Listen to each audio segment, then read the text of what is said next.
SmackDown starts off with Hulk Hogan. He ends up getting a memorial due to his death. Very unfortunate. However you feel, I understand, the mixed reactions of Hulk Hogan. But however you feel, man, without Hulk Hogan, none of us would probably even be wrestling fans. Without Hulk Hogan, he has done so much for the company. So we just got to at least give him praise for that. Look, I understand. He's a very controversial person. I completely understand, especially with depending on your race, like myself.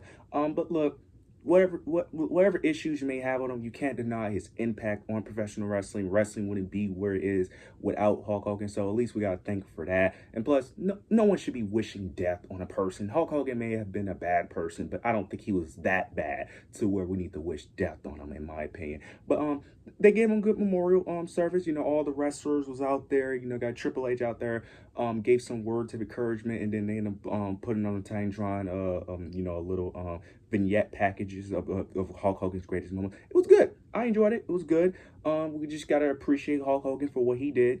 Separate the art from the artist. That's what I personally do. Personally, I could look at Hulk Hogan and still acknowledge his greatness while also acknowledging he wasn't a great person. I could do both. But this was great. R.P. Hulk Hogan. May him rest in peace. Now we end up getting Logan Paul. Logan Paul was cutting a promo. It was in Cleveland, in his hometown. So he was hyping up. He's from Cleveland and all that. Trying to pretend like Cleveland loves him due to him being from Cleveland and all. You get Jelly Roll. He comes out. They go back and forth. Jelly Roll ends up mentioning why he even wants to be in the ring. As I'm mentioning that the reason why he's fighting is due to the kids at home who have a dream, who continue to fight for their dreams and all that, how they should never give up.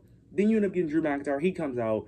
It looks like he was about to double team Jelly Roll, but Jelly Roll ends up mentioning that he has Randy by his side. Randy comes out, leads to a brawl, and we already know the babyface ends up standing tall. That's really it. Build up the SummerSlam match. This wasn't a bad segment. I'm just not going to go in depth on it because there really is not much to go in depth on it, because the feud itself, there's not much depth in this feud, to be honest with you. Like, this feud is only happening due to Jelly Roll, and it's not that much of an in-depth feud for me to really go over, and I really don't care for this feud.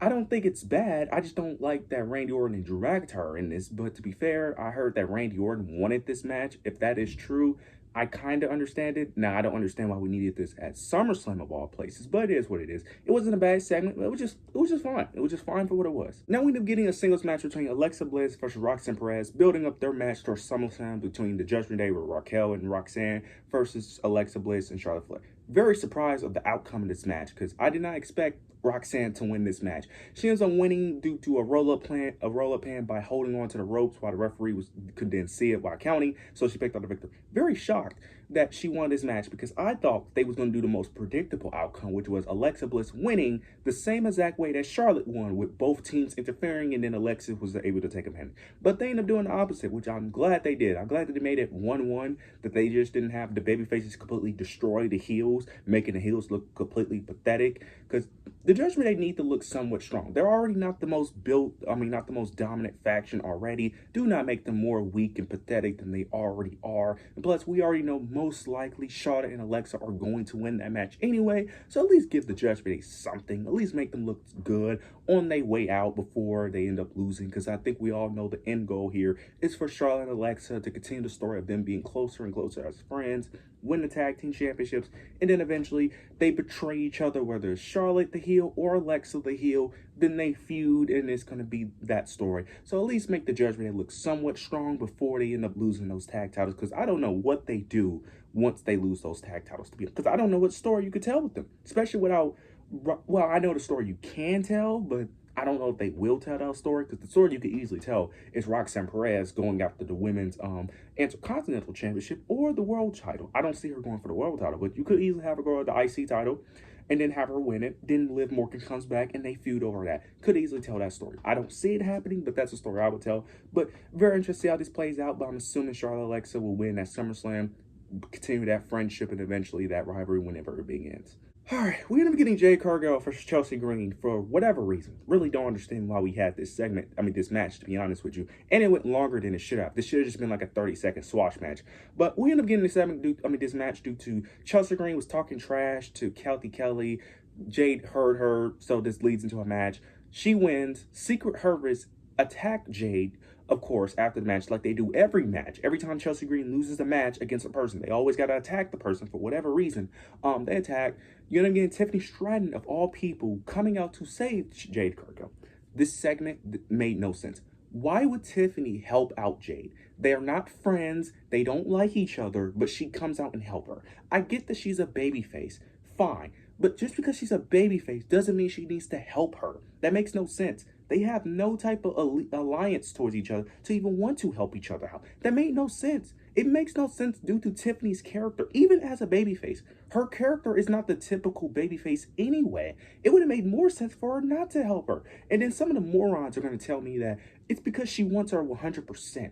That is not the fucking story. When has Tiffany ever said she wanted Jade at 100%? She never said that. So that argument doesn't even make sense because that doesn't, like, again, it doesn't even fit Tiffany's character to want to help Jade because she has no friendship or any type of liking to Jade. It makes no sense at all for this to happen. Then you have them have this weird stare down where they're doing tug of war with the championship and then it ends there. This feud is so terrible. I can't wait for this feud to be over. I can't wait for this to be over. I so cannot wait for this to be over. The only credit I would give Triple H is for them not having a promo because that's the only idea I could think of to really have this feud become better. But having them cut a promo might actually make the feud worse because both of them on the promo at the same time will not work. Now, Tiffany is not bad. She's all right. She's decent. But Jade, no. The reason why this feud is not working is very simple. They're both baby faces. None of them should be baby faces. This is just two forced-ass baby faces trying to be something that they just don't, they're just not. In terms of wrestling, they may be good people in real life, but in terms of in-ring, they need to just both be heels, but they're trying to force this babyface stuff, so it is what it is. We end up getting Cody Rhodes. He cut a very short promo. It was very short, which I actually appreciated because we did not need a long-ass promo from Cody Rhodes without John Cena. His promo was basically, he wants the real John Cena at SummerSlam, and that he wants John Cena to go back to the way he used to be, you know, the hustle, loyalty, respect, and all that. So basically, he ends up saying that he wants the babyface John Cena, not the version we have now. So is this hinting at a double turn at SummerSlam? Look, I know that a lot of people are saying this is what's going to happen. I don't think it's going to happen, and I don't want it to happen, mainly because I just don't see the reasoning why to turn Cody heel. Not now. I said this before. If the Cody Rhodes and Randy feud already happened, I actually would not mind. I just think when that feud does happen, Cody has to be the babyface in that situation. I just think it works best with babyface Cody instead of a babyface Randy. Now, it would be a different dynamic and an interesting dynamic if Cody Rhodes was the heel in that situation, but I just think the feud will work better if Randy Orton is the heel. If Randy Orton and Cody already feuded, I wouldn't mind this heel turn. Because I'm actually interested in the heel turn with Cody. But now I just don't think it's the right time, and I don't think that's what's going to happen. I think they're just tricking the fans into thinking it's going to be a double turn. But I think John Cena will turn face at SummerSlam, having him lose to Cody. And then he's going to turn face and do whatever next for his retirement tour. I think it's just a huge, I wouldn't call it work, but I just don't think it's going to happen, but it would be very interesting if that does happen. So it does make the match a little bit more unpredictable, a little bit more interesting between the two. We end up getting Jacob Fatu versus The Miz. The Miz makes his return in his hometown in Cleveland. Jacob Fatu wins. I don't really need to go that in depth on it. You get the MFTs. They attack Jacob. You end up getting Jimmy, of course, trying to help out Jacob. But the MFTs stand tall. That's really it. Don't really need to go that in depth. Nothing more to really explain. This makes the MST look a little bit strong, makes Solo look a little bit more strong going into SummerSlam, and that's really it. Not really finna go that in depth on it. The feud has been fine.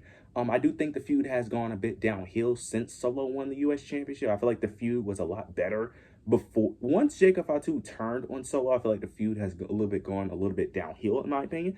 But I'm still interested in the feud, but I do think the feud has become a little bit more repetitive since Jacob Fatu betrayed Solo at Money in the Bank. I hope they can improve that, but to be fair, they only got one more show, and it's a go-home show, and typically WWE don't do much for their go-home shows, so I don't really have much hope, but we'll see how it plays out. We do get a quick segment between Julia. She finally makes her appearance on TV after not being on TV for weeks after winning the United States Championship. We end up getting Kiana James. She is her manager, which is a good thing. Thank God she has a manager. I've been saying for the longest time that with women like Julia, just put them with a manager.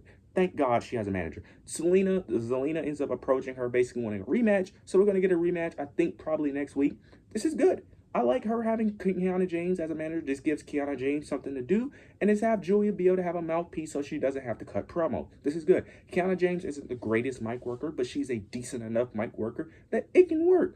I like this. I don't see this going very far because it is the Women's United States Championship picture. The fact that she was already off for weeks tells us that clearly that they don't care about that title, so I'm not getting my hopes up, but it should make it somewhat more interesting, so we'll see how this plays out. Now we get the main event. You get the Y6 versus Andrade versus Ray Phoenix for the WWE Tag Team Championships.